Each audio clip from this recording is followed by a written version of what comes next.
Well, it's 7:30, almost 8 o'clock. I've been overland for about the last 35-40 minutes or so. So I found a place where I'm going to camp for the night. I wanted to take this trip as an opportunity to show you guys kind of a detailed breakdown on my car camping setup. I've got it kind of worked out to a science. So I left my office, I changed clothes, actually I changed clothes in my office, and I took off out here with just whatever was in my vehicle. I should have everything I need, but I'll kind of show you guys my typical car camping setup, what I like to have, and kind of, Jesus, I'm getting freaking killed by mosquitoes. So in the back here is basically all my gear that just lives in my vehicle.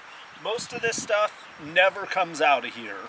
So as you take a look inside my vehicle, you see that gray tough box right there. That is my food box. That has my little stove in it. I've always got at least 3 or 4 gallons of water in a big jug. That ILBE pack is my inch pack. Then right behind it, there's a day pack laying there. And then that big green bag is an Eagle loadout bag. Now I do have a couple more things that I've thrown in for this trip. My shooting bag is up there. And then I have one supplemental clothing bag that I always grab that's just my change of clothes for the trip. And that's really the only thing that I have to pack from my house. This is a nice little folding table that I like to set up. It's really easy to set up and just makes camp life a lot easier for me.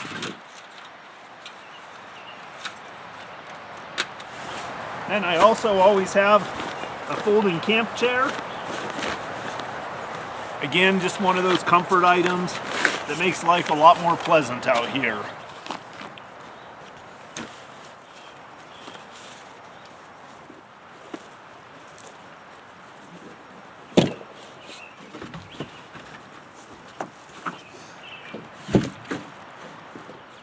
In this box, I have my food and my stove.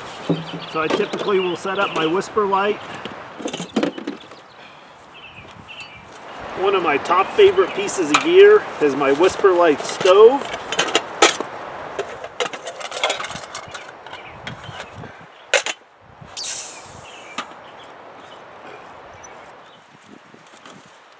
Always carry extra fuel.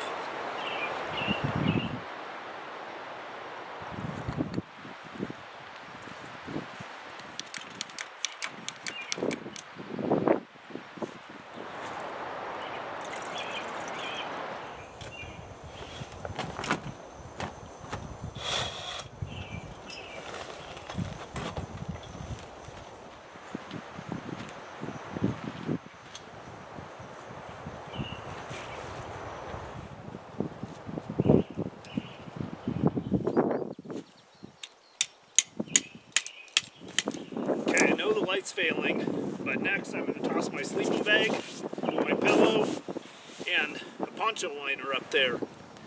While my camp's all set up, I got a little fire made. I've got a Mountain House meal that I added the boiling water to, and I'm just waiting for it to rehydrate. It probably took me I spent about 45 minutes setting my camp up, only because I messed around and built a fire. So I'm just going to have a little dinner and crawl into my rooftop tent here in a little bit, get a good night's sleep, and I'm looking forward to waking up in the morning and exploring this area. So here's my complete car camping setup. My rooftop tent is where I sleep. Got my little chair, table, jug of water.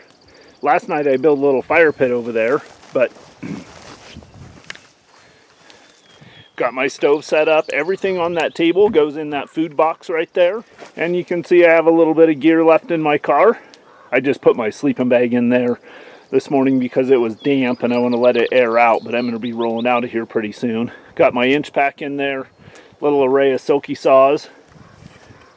And let me just show you guys where I camped last night. I'm backed up against this little tiny ridge line. And then I'm up in this country that's just wide open, nice big plateaus. To me, the nicest thing about how I have my car camping rig set up is that I can just go at the drop of a hat. So to me, the keys for car camping are low impact, simple, fast setup, fast tear down, as minimal effort as possible. So this is really the most that I ever have set up. This is the upper end of the comfort spectrum for me. The only other things would be I have tarps in my loadout bag.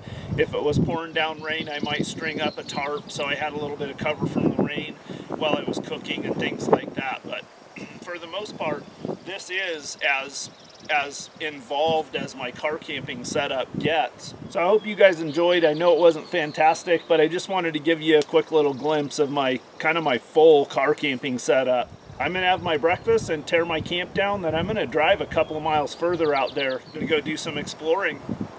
I'll catch you on the next one. Coyote Works out.